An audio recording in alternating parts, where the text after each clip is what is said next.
Okay, so right now, if I see like we run some scripts previously, right, to do some tasks. So let's see if everything works correctly or not. Okay, so for that, let's just go in here.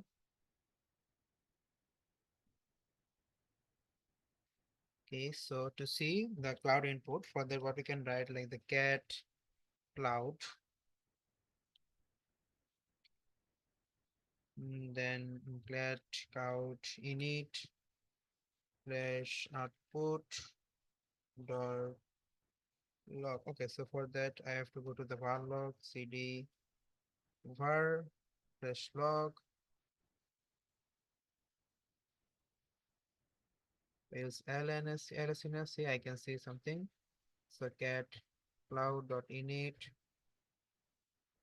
output dot log. With this one, so if you remember, when we use the Sudapet update, we see something like this update something packages. After that, we can see when we use the NVM, we see something like this. Then we use the NPM, we see something like this. After that, see the total application cloned. But if I go with my in here to my home folder and clear everything, use ls. See, there's no tutor, but if I go to my root folder and use ls in here, I should be able to see my tutor application is in here.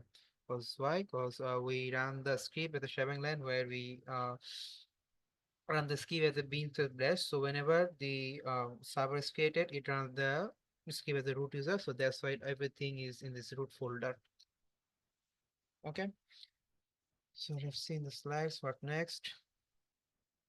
Okay.